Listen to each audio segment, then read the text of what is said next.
যত রাজাকারের বাচ্চারা নাতিপুতি হলো মেধাবী, তাই না?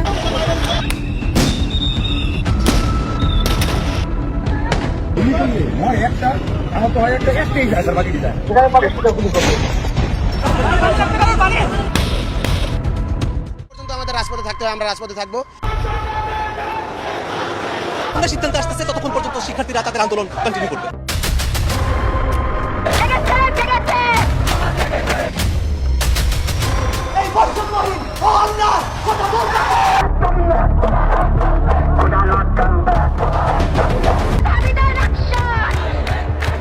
আগামী রবিবার থেকে অনির্দিষ্টকালের জন্য সকল বিশ্ববিদ্যালয় কলেজে ক্লাস পরীক্ষা বর্জন কর্মসূচি চলবে। প্রতিটি পয়েন্টে পয়েন্টে কলেজ এবং বিশ্ববিদ্যালয় শিক্ষার্থীরা নেমে আসবেন এবং বাংলা পকেট কর্মসূচিকে সফল করবে। এটি আইন করে সংসদ থেকে বাস্তবায়ন হোক, যেন এই বাংলাদেশ মেধাবীদের মাধ্যমে একটি সোনার বাংলা, যে শব্দের বাংলা, সেটি আমরা প্রতিষ্ঠিত করতে পারি। আমাদের যত শিক্ষার্থী প্রতিনিধি রয়েছে তাদের সাথে সমন্বয় করব, গণসংযোগ করব, করে আমরা বুধবার কঠোর কর্মসূচি দিব। এক দফা দাবিতে সকাল সন্ধ্যা সারা দেশে ব্লকেট কর্মসূচি পালিত হবে। শিক্ষার্থীরা বাংলা ব্লকেট কর্মসূচি অব্যাহত রাখবে। এই যে পরিপত্রের যে বৈধ অবৈধ যে খেলা, এই খেলা কিন্তু শেষ হচ্ছে না। আমরা চাই এটির স্থায়ী সমাধান। জরুরি অধিবেশন ডেকে সংসদে এই আইন পাস করতে হবে, তারা করতে আমরা রাজপথে থাকবো। আমাদের যে সংগ্রামী বোনেরা ছিল তাদেরকে হামলা করা হয়েছে, অনেকে আহত হয়ে টাইগার বাস মোড়ে পড়ে আছে।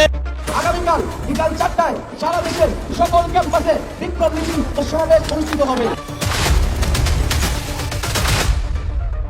আমাদের কর্মসূচি থাকবে মহামান্য রাষ্ট্রপতি বরাবর স্মারকলিপি প্রদান এবং গণপদযাত্রা। শিক্ষার্থীরা এটাকে তাদের জন্য যৌক্তিক দাবি হিসেবে গ্রহণ করতেছে। তো বাধা আসছে, আন্দোলনের মাত্রা, তীব্রতা, ছাত্রদের অংশগ্রহণ অতীতের সব রেকর্ডে ছাড়িয়ে যাচ্ছে।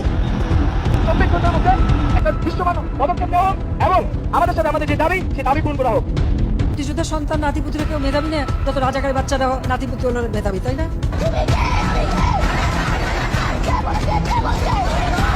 ছাত্রলীগ তার জবাব তারাই। আজকের যে হামলা, সে হামলা এবং প্রধানমন্ত্রীর বক্তব্যের প্রত্যাহার এবং আমাদের যে এক দফা দাবি কোটা সংস্কার, তার দাবিতে আগামীকাল বিকাল 3টায় সারা দেশের সকল ক্যাম্পাসে বিক্ষোভ মিছিল এবং সমাবেশ অনুষ্ঠিত হবে।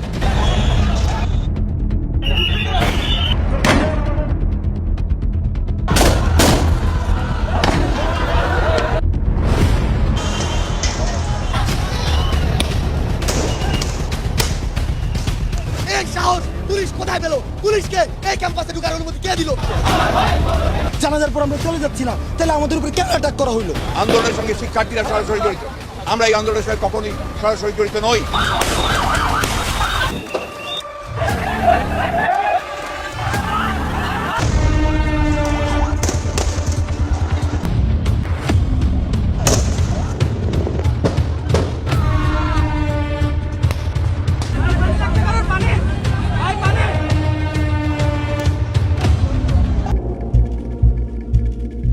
শহীদের রক্ত মারিয়ে এসে আমরা কোনো সংলাপ করতে পারি না। বাস খুলে দেওয়া, ইন্টারনেট খুলে দেওয়া, নিরাপত্তা নিশ্চিত করা এবং কারফিউ উইথড্র করা, 48 ঘন্টার মধ্যে আমরা এই পদক্ষেপগুলো দেখতে চাই। বাইরের খোঁজ না পাওয়া পর্যন্ত আমাদেরকেও ঘুম করে নিয়ে যান, আমরা কেন বাইরে থেকে কান্না করবো? পর্যন্ত 2100-র উপর সন্ত্রাসীদেরকে গ্রেপ্তার করা থেকে আমাদের কর্মসূচি প্রত্যাহার করছি।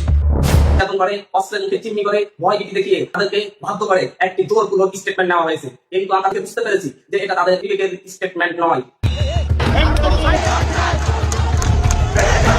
দেশের সমস্ত বুদ্ধিজীবী, প্রগতিশীল বুদ্ধিজীবীরা তাদের সাথে আছে।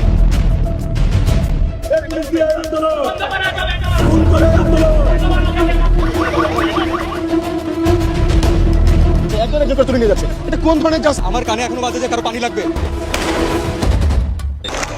আমাদের এক কথাটি হলো শেখ হাসিনা সহ এই সরকারের পতন এবং জাতিবাদন ছিল।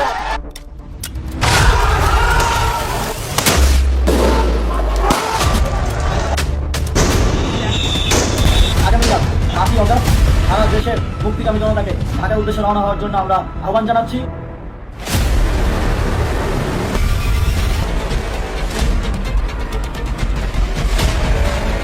শেখ হাসিনা আজ রাষ্ট্রপতির কাছে পদত্যাগপত্র জমা দিয়েছেন।